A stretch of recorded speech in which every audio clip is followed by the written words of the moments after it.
God bless you all, and may God protect the freedoms of the protectors of freedom. Joe Biden just wrapped up another overseas trip. And I just want to say something. We play these clips and we laugh, or we cringe, or we laugh and we cringe. We roll our eyes. But let's keep in mind, it actually is a really, really, really big deal that the President of the United States of America is not a fully functional adult.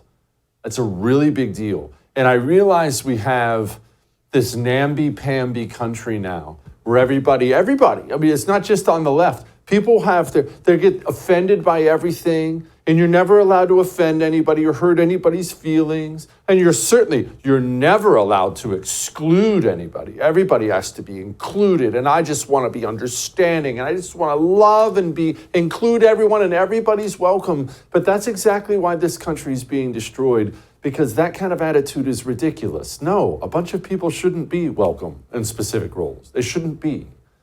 Joe Biden is President of the United States of America. To be President of the United States of America, there need to be some very basic requirements. Very basic requirements. Now, maybe these shouldn't be requirements for you and your job. Maybe you're a car mechanic and you work alone. If that's the case, it's really not important that you can speak that well. If you have a bad stutter, a lot of people do something like that, that's fine. You're a car mechanic. The President of the United States of America is the face of our nation, whether you like it or not. Joe Biden is the face of our nation. He's the voice of our nation. It's not a small deal. It's a really big deal that the president can't talk. Frederickson of Denmark and the Ministry of Coburn, daughter of Ireland. You can tell that's a Freudian slip. I'm thinking of home. The daughter of Iceland. Soon NATO will be the 32nd freestanding, have 32 freestanding members. It's not funny. We need all Americans to have basic requirements for things. When you're thinking about the starting quarterback for your football team, it's really important that he's able to throw a football. So when we can have standards like that for our sports stars, why do we not have those same standards for the people who want to be the voice of our nation? And it goes well beyond just basic embarrassment. The president can't talk. Joe Biden has dementia. It's terrible. These have national security implications. We don't like to think about that. And we like to imagine that, no, there's this high-powered cabal of important, intelligent people that surround this guy and that guy. And it doesn't matter what these person-to-person interactions are, but that's absolutely not the case.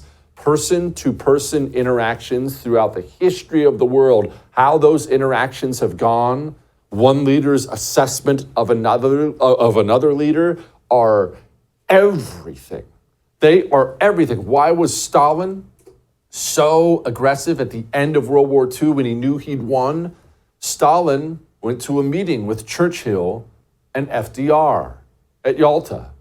FDR was in dreadful health at the time. He was about to die. Actually, we didn't know it at the time, but he was about to die. And FDR was feeble, was nothing like he was before. And Stalin recognized it and ate him up, chewed him up like that.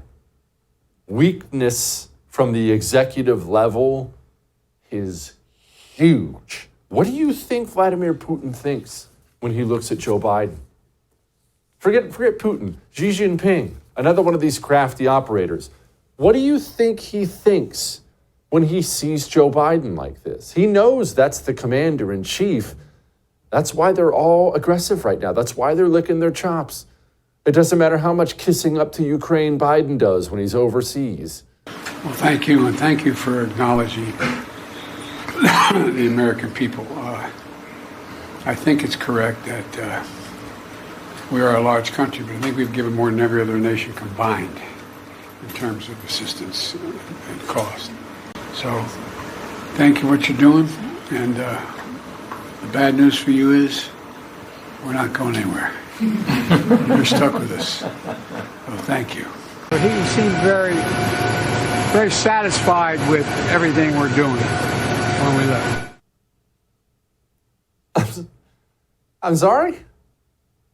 Zelensky, who has existed off of our charity, seemed satisfied? As if that should matter to us at all? Hey, are you satisfied? I just want to make sure you're happy. Look, how much more of the treasury? Can I give you my wallet? I've got a wallet. Do you want my wallet too? I want to make sure you're happy. That's how pathetic and feeble and weak we are now. But hey, at least he almost remembered his name. Vladimir and I shouldn't be so familiar. Mr. Zelensky and I talked about the kind of guarantees we could make in the meantime. I shouldn't be so familiar? No, with that kind of money, I'll call you a piece of crap if I feel like it, because it's our money. I shouldn't be so familiar, as if this guy's some kind of patron saint that we have to honor. Oh, and by the way, did I mention that the national debt exploded by $1 trillion in the last 5 weeks? As we shovel money at everything and anything under the sun, our nation is going bankrupt. But don't worry, they're all over the real existential threats. You know, we all must summon the common will to actually address the existential threat of accelerating climate change. It's real. It's serious. We don't have a lot of time. It is the single greatest threat to humanity. When we staunch the climate crisis before it's too late, it's the only existential threat humanity faces, and we don't have a lot of time. Well, he's right about that. Well, kind of. Climate change isn't our existential threat. The climate change activism is. Are you tired of watching your beloved nation fall prey to the insidious grip of communism? The Anti-Communist Manifesto by Jesse Kelly is the ultimate guide to fighting back against this destructive force. Discover the shocking truth about communism infiltrating our education system, corporations, and even environmental movements. Unmask the true agenda behind groups like Antifa and Black Lives Matter and learn how to protect the United States from the most malicious enemy. With extensive documentation of past atrocities, you'll see the undeniable danger posed by this ideology. Arm yourself with knowledge and join the fight to preserve the American way of life. The Anti-Communist Manifesto, a new must-read book from Jesse Kelly. Get your copy today at jessekellybook.com or wherever books are sold.